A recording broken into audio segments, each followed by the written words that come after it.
to you now. Neil Garrard has performed on stage with Drake, Nicki Minaj, Big Boy of Outkast, and many more. He's been seen on NPR's Tiny Desk Concert.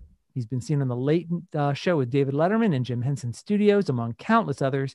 And he's going to be joining us as the Willow School Music's guitar instructor. And that is just thrilling for us. Neil Garrard, welcome to the show. How you doing? Thank you for having me. It's our pleasure. And we're so thrilled you're going to be joining us.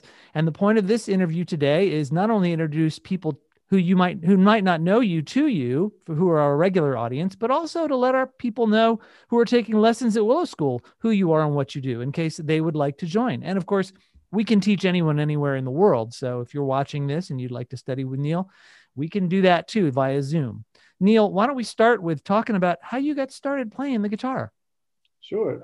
So it all started, I was 10 years old. I come from a musical family, and my dad plays, and my mom and sisters all played violin and piano, but he always kind of messed around with all instruments kind of, and picked up, anything he picked up, he could kind of play, and just had that ear for it. So I kind of had expressed interest in guitar, and kind of, it was a positive kind of obsession since then, to where it was something I worked on hours a day after, he taught me just the basics of what I need to learn. And hearing Jimi Hendrix, I think that was a pivotal part too, to where it really made me kind of see what the potential is with the guitar and what's been done with it so far. So so I would say when I was about 10 years old is when I started, and I've been playing ever since. And it's close, roughly around over 20 years of playing. And I still find something new to learn every day with it. So it's a great instrument.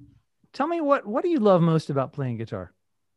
So it's honestly, it brings so much. It brings kind of a therapeutic kind of aspect to where if I'm stressed about something, I can play and it helps me feel better. If I'm, it's brought so many more friends I probably would have never met had it been not for guitar. I mean, music is such a connecting thing. And even if, it can encourage, kind of attract people to you for some reason, as far as just seeing people passionate about something that they can relate to, which is music, it kind of helps in the social aspect of making friends. I mean, it was definitely made things a lot easier. But guitar I was always drawn to it just because it just felt like the best way to express myself, as far as, with the instrument itself, just kind of made the most sense. How you play it and everything just looked the coolest, all that kind of stuff. Do you want to play for us now? Sure. So, I mean, I'd go a little bit by trying to always improvise. I mean, when a lot of 99% of songs and every song I've ever played, and if you know the key of a song, you can, then follow the scales of that key in that key on the neck and play anything essentially. So, I mean, there's really anything you can do.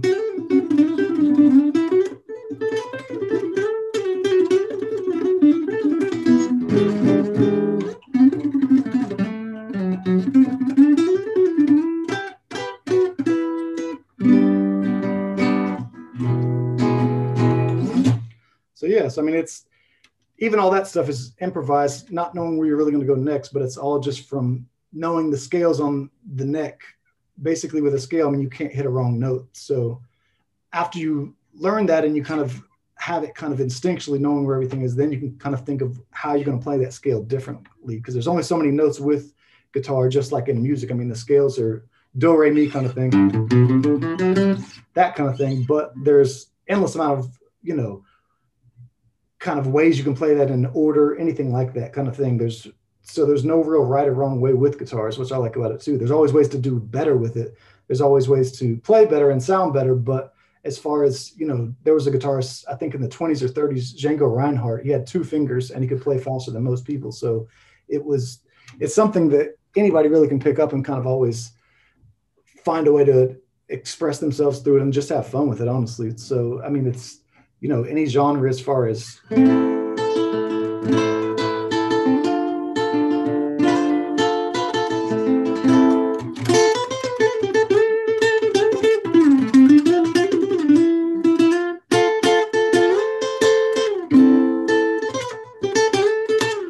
mean, it's a lot of genres have a lot of similarities as far as, blues, classical, all that kind of stuff. You're all kind of expressing just certain human emotions.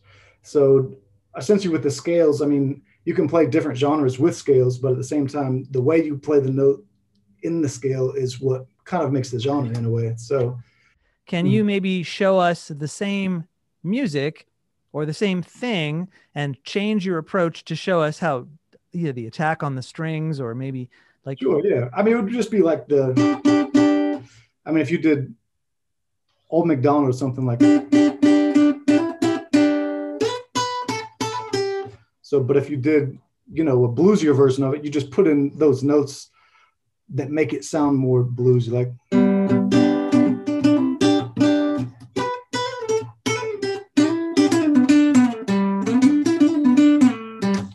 To where it's kind of the stuff in between, I guess, is what makes it kind of the flair and everything. But if you did a classical version of Old MacDonald or Twinkle Twinkle was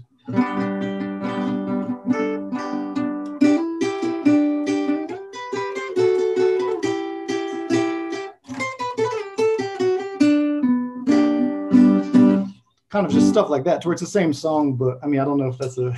Yeah, no, that's really interesting. What about a heavy metal rock and roll Old MacDonald? So it'd just be faster, kind of.